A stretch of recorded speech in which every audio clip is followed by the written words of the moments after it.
Hi everyone. So for this lecture, we're going to be focusing on language and the brain. So this is just a little brief introduction into some of the things that we can talk about. There's an entire field of study on psycholinguistics, how we think about cognitive aspects of language.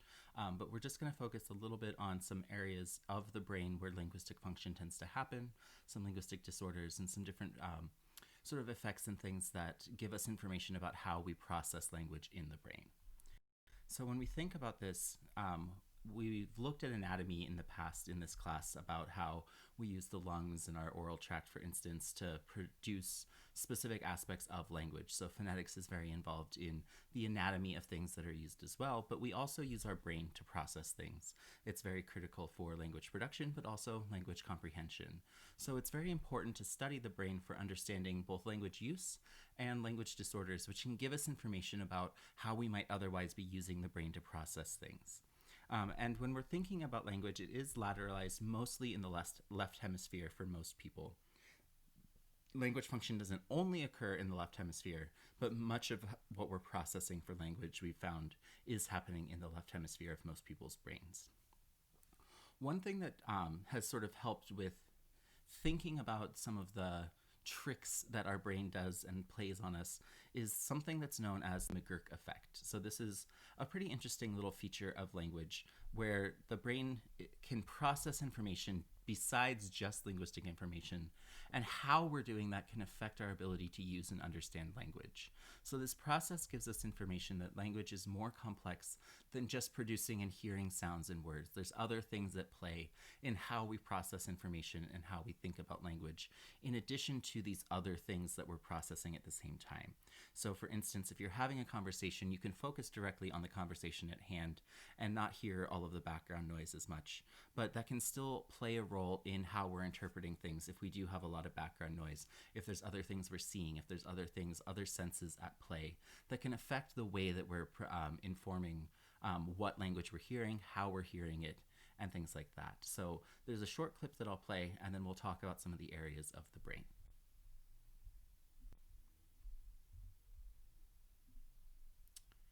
So with the brain, you can see this is sort of a drawing of the brain. You won't need to be drawing the brain yourself, but this just gives you a brief idea of some of the major areas. And what we'll focus on is the frontal lobe and the temporal lobe of the brain. So the frontal lobe is in the front of your brain. This is an area that houses what's known as brocas area, and this plays a key role in our language production. The temporal lobe, located towards the middle of our brain, is something that holds our auditory cortex, and so this is how we're hearing and processing the things that are coming through our ears, and this is crucial for our perception of spoken language as well. And the temporal lobe also houses what's known as Wernicke's area, and this plays a very important role in our speech comprehension and our verbal memory. So our sort of mental dictionary is seen to be housed in this area as well. And so the brocas and the Wernicke's areas are the ones that we're going to focus on today. Broca's area in blue is responsible for language production. Wernicke's area in orange is responsible for language comprehension. So within the frontal lobe and within the temporal lobe, you can see where these are located within there. And one of the ways that these have been discovered to be so related to language production is by looking at specific language disorders that affect these areas of the brain and what happens when things aren't working the way we might expect them to. So oftentimes you learn a lot about what is sort of normative for behavior to take place when you see it not happening the way you might expect. So we're learning a lot about the brain by learning at what happens when things don't go as expected. And a very important disorder that linguists are particularly interested in is one called aphasia. And there's two main kinds of aphasia. There are a handful of others, but the ones we'll focus on are Broca's aphasia and Wernicke's aphasia, based on those areas in the brain we just talked about that are affected by these kinds of aphasia. So aphasia is something that you're not born with. It's something that is caused through some sort of traumatic injury to an area of the brain. And Broca's aphasia and Wernicke's aphasia most commonly happen in stroke victims or people that have very traumatic brain injuries, so things like very intense sports injuries, for instance. So Broca's aphasia occurs when there's damage affecting Broca's area due to things like injury or stroke. And this is known as a non-fluent form of aphasia. And so what frequently happens is that patients can still comprehend language, but they have difficulty with language production. So a lot of the characteristics are things like slowed speech and omission of function words and word endings. They might still be able to retain intonational patterns, but they may lose certain semantic domains and not be able to use certain kinds of words. And you can see them struggle to produce language when they're trying. So there's a lot of lengthy pauses. It tends to be slower speech. There's a lot of irregular prosody, forgetting certain kinds of words or not using things completely grammatically correct. So this is just a short example of a patient with brocas aphasia interviewing with someone off camera from many years ago that kind of gives an idea of what this looks like. How about your writing? And no. What about your writing? No. It hasn't been affected? No. It's affected. It's affected? Yeah. Okay. What's wrong with your writing? Right.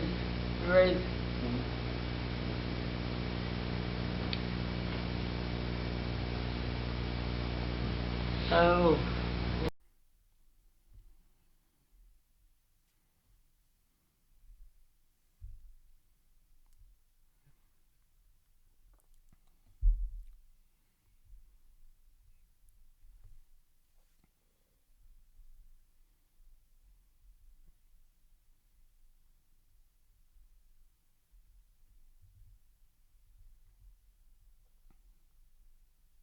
Aphasia is what's known as a kind of fluent aphasia. This occurs when there's damage in the Wernicke's area of the temporal lobe.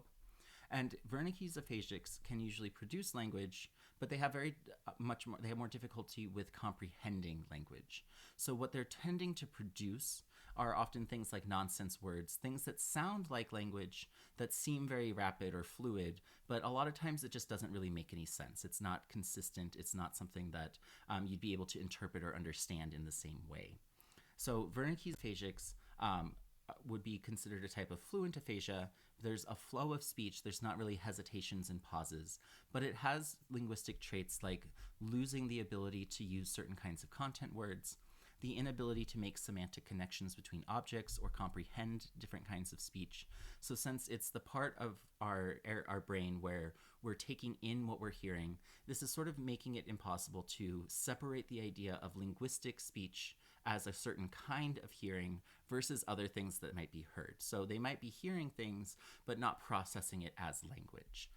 So we often have them when they're producing things. If this is also affecting their verbal memory, they might have different kinds of paraphrasia where they're using different sounds or different words in place of others because they're unable to recall the names of certain kinds of objects or unable to come up with a term for something. And this is a little bit of a video that shows an example of what this looks like.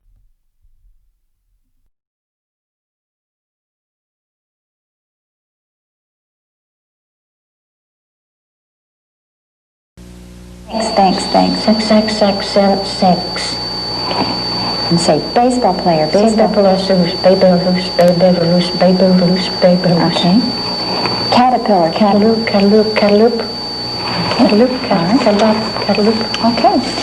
All right. I'd like for you to do some things now with your mouth. First thing I'd like for you to do is stick out your tongue. Stick your tongue. Great. Show me how you would kiss. Show me how you love to kiss me. There you That's go. Good. Show me how you sip on a straw.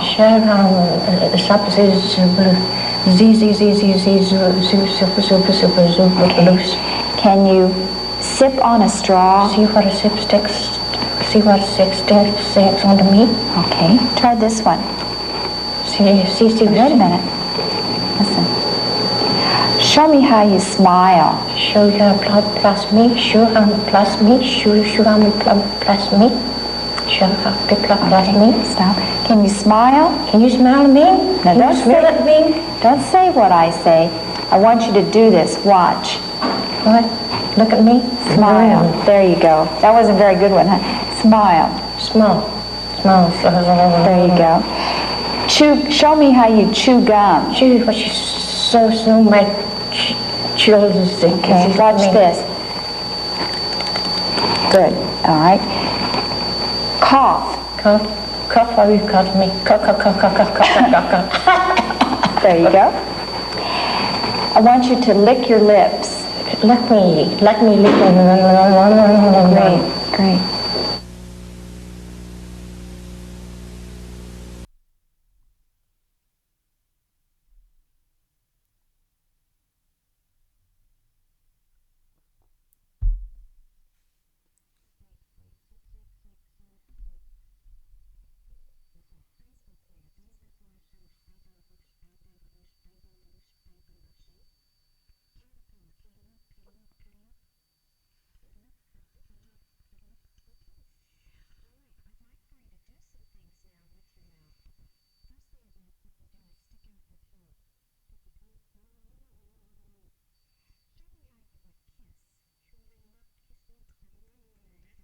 these different kinds of aphasia.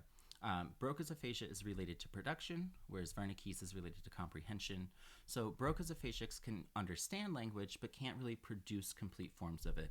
Whereas people with Wernicke's aphasia will often not really understand what's being said, but don't have a problem producing some kinds of language, even if it's not comprehensible as language. So to look at another example, this is just a text example of these. You can see these different examples here. So the first one on the left, long ago, one time, many years ago, step, two sisters and one, godmothers, yeah, Cinderella is washing clothes, and it goes on and on. And so with this one, you can say, okay, well, I can probably get the story. You can probably look at that and say, this is probably talking about the Cinderella story. For the second one, this is a something for that, and it starts out, and there is Prathids, and he has things to do, and but anyway, stuff is going along, and then they think something, and then they think, okay, so he goes. This goes on and takes all that, and we see that we have things for that, etc., etc. And if you were asked, well, what is this a story about? You probably wouldn't be able to figure it out. There's not a lot of content in there. There's a complete flow of speech, but it's not really understandable.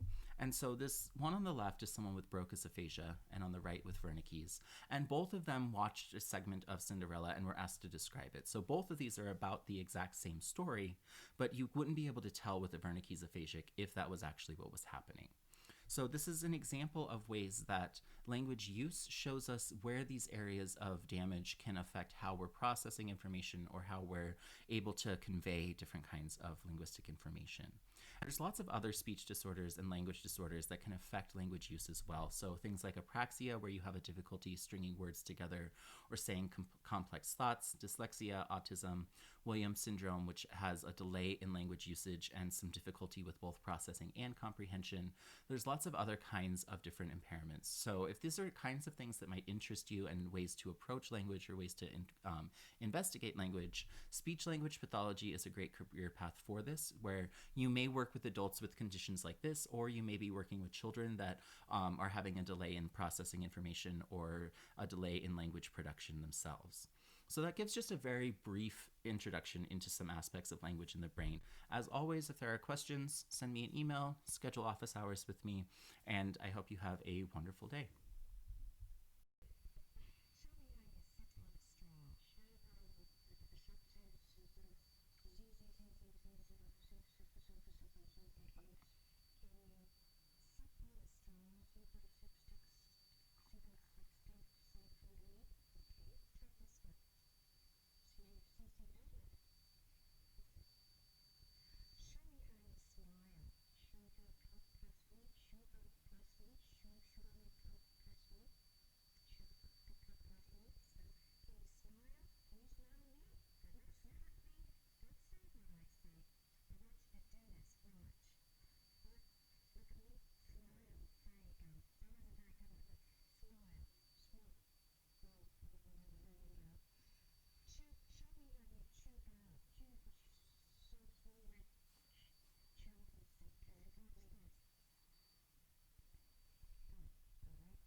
So you can hear in this example the way that the patient is able to speak pretty freely, but a lot of it doesn't make sense. There's a lot of repetition of sounds, or sort of getting the beginning of a word but not able to get the rest of the word out, so the different sounds are sort of mixed up.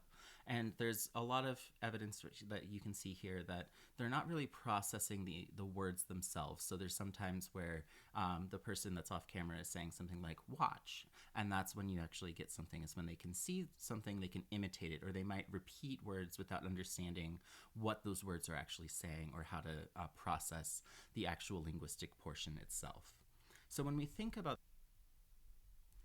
So you can see in this video that he's trying to get out words in response, but there's a lot of pauses, there's a lot of stutters, there's a lot of stress in trying to actually make different forms of language happen.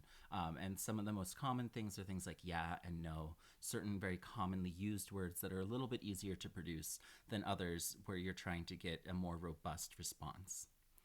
On the other hand, Wernicke's